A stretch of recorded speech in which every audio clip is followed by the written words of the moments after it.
నమస్కారం ప్రేక్షకులారా. ఇది మన స్పెషల్ ఎడిషన్. శనీశ్వరుడు వక్రం అవుతున్నాడు కాబట్టి ఉన్నటువంటి అన్ని రాశులకి ఉన్న ఫలితాలు మనం చూడబోతున్నాం. అందులో ఫస్ట్ గ్రహచారం ఉంటుంది. అందులో శనీశ్వరుడు వక్రమయ్యే దానివల్ల వచ్చే ఫలితాలు ఉంటుంది. అదేలాగా ఉన్న నక్షత్రాలకి ఒక రాశిలో 3 నక్షత్రాలు ఉంటాయి. ఆ నక్షత్రాల వారికి ఉన్నటువంటి నివర్తులు ఏమిటి అనే డీటెయిల్స్ అన్నీ ఉన్నాయి. ఈ వీడియోని పూర్తిగా చూడండి. ఇప్పుడు వీడియోలోకి వెళ్దాం. ఇప్పుడు మనం చూడబోయేది శనీశ్వరుడు వక్రమైన తర్వాత వచ్చే ఫలితాలు ఏమిటి 12 రాశులకి. ఈ వక్రగతి అవ్వంగానే ఒక్కొక్క ప్లానెట్ జనరల్గా ఇచ్చే ఫలితాలు ఏంటి. ఇప్పుడు శనీశ్వరుడు అనగా కర్మకారకుడు, అదేలాగా ఆయుదాయకుడు, రెండు మనకి శనీశ్వరుడే. శనీశ్వరుడు మనకి 12వ స్థానమైన మీన రాశిలో ఆయన ఉంటున్నారు. రేవతి నక్షత్రం 2వ పాదంలో ఆయనేమో వక్రమవుతున్నారు. ఉత్తర భాద్రపద నక్షత్రం 4వ పాదం వరకు వెళ్ళిపోతున్నారు. ఈ పీరియడ్ ఏంటంటే ఇది స్లో మూవింగ్ ప్లానెట్ కాబట్టి మనకి ఈ జూలై నెల ప్రారంభించి ఆయన వక్ర నివృత్తి అయ్యేది డిసెంబర్ 11న. ఇంతవరకు ఉన్న పీరియడ్లో ఈయన ఇచ్చే ఫలితాలు ఏంటి? ఎందుకంటే ఆయన కర్మకారకుడు. జనరల్గా ఒక గ్రహం వక్రం అయితే అది ఏం చేస్తుంది అంటే రాహుకేతువులతో పాటు కలిసిపోతారు. వాళ్ళు ఎక్కడ ఉన్నారో, ఏ స్థానంలో ఉన్నారు గ్రహచారంలో, అదేలాగా మన జాతకంలో ఎక్కడ ఉన్నారో ఆ స్థానాన్ని ఒక ఫలితాన్ని ఎక్కువగా ఇచ్చే ఒక సమయం ఇది. కాబట్టి కొద్దిగా జాగ్రత్తగా ఉండాలి ఈ టైం పీరియడ్. అది ఎస్పెషలీ ఏ నక్షత్రాల మీద కల్లా శనీశ్వరుడు వక్రం అవుతున్నారో వాళ్ళు ఇంకా అత్యంత జాగ్రత్తగా ఉండాలి. ఇది ఒక పాయింట్. ఇంకో పాయింట్ ఏంటంటే ఆయన మాత్రం వక్రం అయితే పర్లేదు, ఇంకో గ్రహం, ఇంకో 2 గ్రహాలు వక్రం అవుతున్నాయి అంటే అవి కూడా కలిసిపోతాయి రాహుకేతులతో పాటు. సో ఈ టైం పీరియడ్లో మనం చూస్తే శనీశ్వరుడు వక్రమయ్యేదేమో ఈ టైం నుంచి నేను చెప్పేశాను. మనకి శుక్రుడు వక్రం అవుతున్నాడు, బుధుడు వక్రం అవుతున్నాడు. అదే సమయంలో శనీశ్వరుడు కూడా వక్రంగా ఉన్నాడు. అదేలాగా మనం చూస్తే రాహు ఏమో శతభిషక్ నక్షత్రాన్ని వదిలేసి ధనిష్ట నక్షత్రానికి వచ్చేస్తాడు. ఇది ఒక మార్పు. అక్టోబర్ ఎండ్ కల్లా చూస్తే మనకి గురువు ఏమో సింహరాశికి, కేతు ఒక నక్షత్రమైన మకర నక్షత్రానికి వచ్చేస్తాడు. ఇవన్నీ మార్పులు ఉన్నాయి. కాబట్టి ఏమి జరుగుతుంది, ఏమేమి మనం చూసుకోవాలి అన్నది చాలా ఇంపార్టెంట్. ప్రేక్షకులారా, ఇప్పుడు మేషరాశి వాళ్ళకి శనీశ్వరుడు వక్రమయ్యేటప్పుడు ఉన్నటువంటి విషయాలు ఎట్లా ఉంటాయి అన్నది మనం చూద్దాం. మేషరాశి అనగా మనకి అశ్విని నక్షత్రం, భరణి నక్షత్రం, కృత్తికా నక్షత్రం, 1వ పాదం వరకు కృత్తికా నక్షత్రం. కాకపోతే ఏంటంటే ఇప్పుడు డబుల్ సోడ్ అటాక్ అని చెప్పాలి మనకి మేషరాశి వాళ్ళకి. ఎందుకంటే రాహు ఉన్న చోట నుంచి ఆయన ప్రభావం, ఆయన ఉన్న నక్షత్రాన్ని నుంచి ఆయన ప్రభావం తనకున్నటువంటి 5వ నక్షత్రం మరియు 7వ నక్షత్రంలో ఉంటుంది.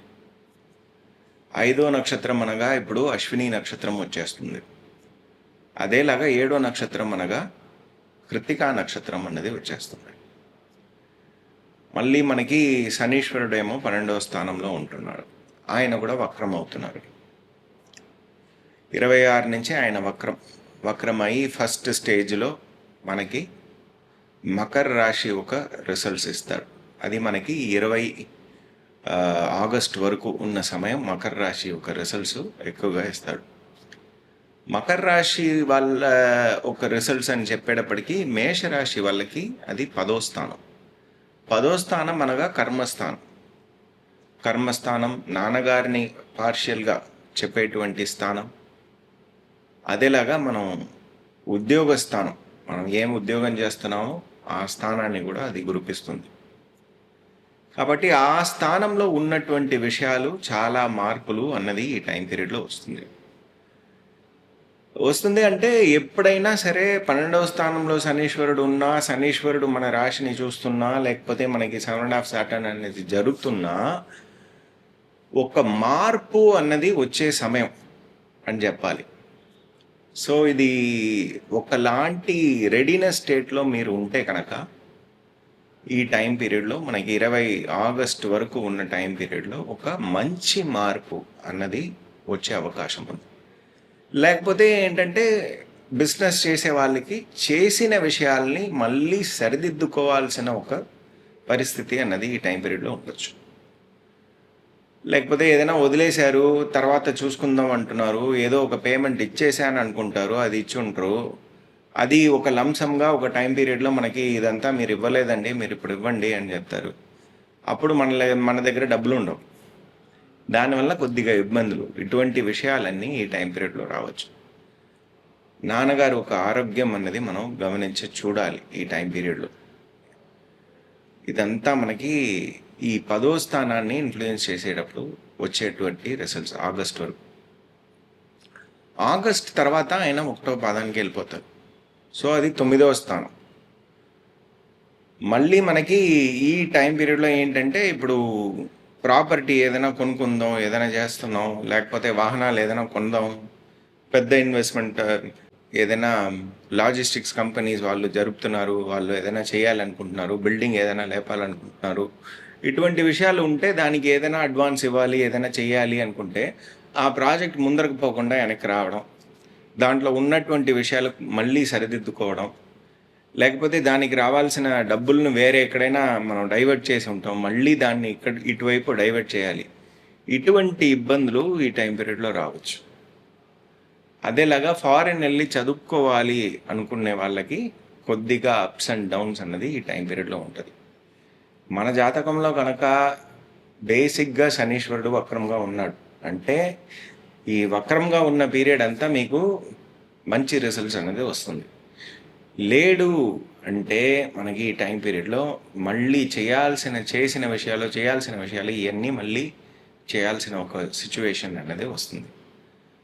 12వ స్థానంలోనే మనకి శనీశ్వరుడు ఉన్నాడు అంటే మనకి ఎక్స్పెండిచర్ మోక్ష స్థానం కూడా అదే, భోగ స్థానం కూడా అదే. కాబట్టి దీనికి సంబంధించిన విషయాలలో మనకి లోటు రావడం, లేకపోతే సరిదిద్దుకోవాల్సిన ఒక పరిస్థితి, మనకి టైంకి భోజనం చేయలేము, ట్రావెల్ చేయాలి అనుకునే ప్రోగ్రామ్స్ అన్నీ మళ్ళీ రివర్స్ చేయాల్సిన ఒక అవసరం, లేకపోతే మనకి రావాల్సిన బేసిక్ సుఖాలు, టైంకి నిద్రపోవాలి, తినాలి, అన్నం తినాలి అనుకుంటే ఈ టైం పీరియడ్లో అంతా ఏదైనా ఒక ప్రాబ్లం అన్నది వస్తూ పోతూ ఉంటుంది. ఫారిన్లో వెళ్ళి సెటిల్ అవ్వాలి అనుకునే వాళ్ళకి పెద్ద ఇబ్బందిగా ఉంటుంది. ఎందుకంటే ఆయన 9వ స్థానంని కూడా ఇన్ఫ్లుయెన్స్ చేస్తున్నారు కాబట్టి. ఇది మనకి అక్టోబర్ నెల అని చెప్తే, అక్టోబర్ నెల చాలా గ్రహాలు వక్రంగా ఉన్నాయి. బుధుడు వక్రంగా ఉన్నాడు మనకి 24వ తారీఖు అక్టోబర్ నుంచి నవంబర్ 14 వరకు ఆయన వక్రంగా ఉన్నారు.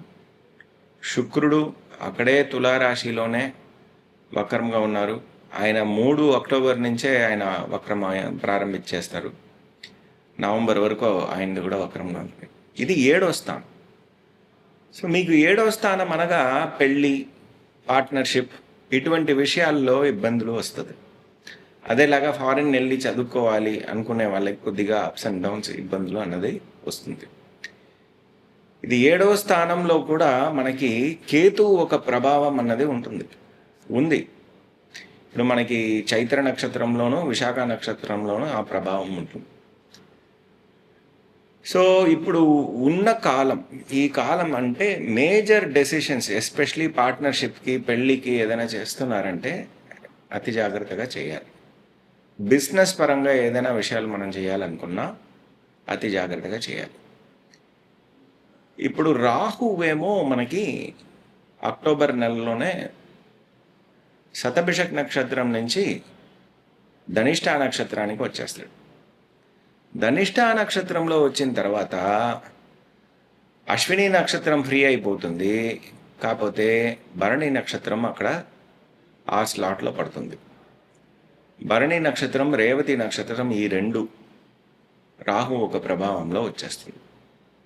భరణి నక్షత్రం అనగా మనకి భావమద్ది. మేషరాశి మధ్యస్థానం ఎక్కడ ఉందంటే భరణి నక్షత్రంలో ఉంది. కాబట్టి కొద్దిగా ఇబ్బంది అయిన స్థితే ఈ టైం పీరియడ్. సో అతి జాగ్రత్తగా ఉండాల్సింది ప్రాపర్టీ రిలేటెడ్ అయిన విషయాలు. పెద్ద అమౌంట్ ఏదైనా పెట్టుబడి చేస్తున్నారు, అదేలాగా పెళ్ళి, పార్ట్నర్షిప్ లాంటి విషయాలు చేస్తున్నారు, లేకపోతే ఫారిన్ ట్రావెల్, అక్కడికి వెళ్ళి చదువుకోవాలి అనుకునే వాళ్ళు, వీళ్ళందరూ కొద్దిగా జాగ్రత్త పడాలి. నాన్నగారు ఒక ఆరోగ్యం అన్నది కూడా మనం చూసుకోవాలి. ఇది జనరల్గా మనం చెప్పేది. వీళ్ళకి నివర్తి ఏంటి? ఈ టైం పీరియడ్ కాకుండా మళ్ళీ మనకి 2027లో ఎప్పుడు శనీశ్వరుడు మేషరాశిలో ప్రవేశించి మళ్ళీ 2.5 సంవత్సరాలు అక్కడ ఉండి వృషభ రాశికి వెళ్ళే వరకు ఉన్నంత సమయం మనకి ఈ నివర్తి నేను చెప్పేది మీరు చేసుకుంటే మీకు మంచిది. అశ్విని నక్షత్రం వారికి తమిళనాడులో తిరుతురైపూండి అని ఒక ఊరుంది. ఇది మనకి తిరువారూర్ డిస్ట్రిక్ట్లో ఉంటుంది. ఇక్కడ పిరవి మరుందీశ్వరర్ ఈ క్షేత్రానికి వెళ్ళి రావడం, అశ్విని నక్షత్రం అప్పుడు వెళ్ళి రావడం, అక్కడ మనం పొద్దున్నే 6 to 7 ఫస్ట్ హోరలో వెళ్ళి దర్శనం చేసుకొని రావడం. క్షేత్రానికి వెళ్ళేటప్పుడు ఖాళీ చేతులతో వెళ్ళకూడదు. ఏదైనా ఒకటి అర్చనకి కానీ మనకి పూజకి కావాల్సిన సామగ్రిలు ఏదైనా తీసుకొని వెళ్ళడం మంచిది. అదేలాగా ఆ గుడిలో అట్లీస్ట్ ఒక 47 నిమిషాలు కూర్చోండి. ఆ వైబ్రేషన్ మీరు ఫీల్ చేయండి. ఇది చేసి దర్శనం చేసుకొని రండి. మీకు మంచి రిజల్ట్స్ అనేది 100% వస్తుంది. ఇది అశ్విని నక్షత్రం వాళ్ళకి. భరణి నక్షత్రంలో పుట్టిన వారికి, భరణి నక్షత్రం అనగా ఇది యమధర్మరాజుడు ఒక అతిదేవత. ఆయనకి శాప విమోచనం ఇచ్చినటువంటి క్షేత్రం శ్రీవాంజ్యం అని ఉంది. ఇది మనకి తంజావూరు డిస్ట్రిక్ట్స్ దీంట్లోనే ఉంది. వాంజినాథ స్వామి ఆయన పేరు. వాంచినాథ స్వామి అంటే సంతోషంగా ఉన్నటువంటి శివుడు. ఎవరి దగ్గరనైనా వెళ్ళి మనం ఏదైనా ఒకటి చూడాలని వెళ్తున్నాం, లేకపోతే మనం వాళ్ళ దగ్గర నుంచి ఏదైనా కోరికలు పెట్టాలి అని వెళ్తున్నాం అంటే వాళ్ళు సంతోషంగా ఉండేటువంటి సమయం చూసి మనం మాట్లాడాలి. సో ఇది అటువంటి క్షేత్రం. ఇక్కడ రాహుకేతులు ఒకటిగా ఉండేటువంటి క్షేత్రం. అదేలాగా మనకి మహావిష్ణువుకి మహాలక్ష్మికి ఇద్దరి మధ్యన గొడవలు తీర్చిపెట్టిన ఒక క్షేత్రం. ఇది చాలా విశేషమైన ఒక క్షేత్రం. ఇక్కడికి వెళ్ళి రావడం, అది భరణి నక్షత్రం రోజున వెళ్ళి రావడం వాళ్ళకి మంచి చేంజెస్ అన్నది జీవితంలో ఇస్తుంది. ఇది మనకి శనీశ్వరుడు ఇక్కడి నుంచి వెళ్ళేంత వరకు మనం చేసుకుంటే మంచిది. అట్లీస్ట్ సంవత్సరానికి ఒక్కసారైనా జనరల్గానే వెళ్ళి రావడం మనకి మంచి రిజల్ట్స్ అన్నది ఇస్తుంది. కృతికా నక్షత్రం వాళ్ళకి శ్రీ కాత్ర సుందరేశ్వర స్వామి మైలాడుదురైలో మనకుంది ఈ క్షేత్రం. కంజనూర్ చెప్తారు. ఆ క్షేత్రానికి కృతికా నక్షత్రం అప్పుడు వెళ్ళి రావడం, ఫస్ట్ హోరులో 6 to 7 ఆ టైం పీరియడ్లో వెళ్ళి దర్శనం చేసుకొని రావడం మంచి రిజల్ట్ అన్నది, ఫలితాలు అన్నది ఇస్తుంది. ఎప్పుడు వెళ్ళినా గుడికి ఖాళీ చేతులతో వెళ్ళకండి, భక్తి భావంతో వెళ్ళండి. మీ మనసులో ఉన్నటువంటి కోరికలు మీరు మనసులోనే పెట్టుకోండి, వేడుకోండి. అక్కడ ఒక 48 నిమిషాలైనా స్పెండ్ చేయండి.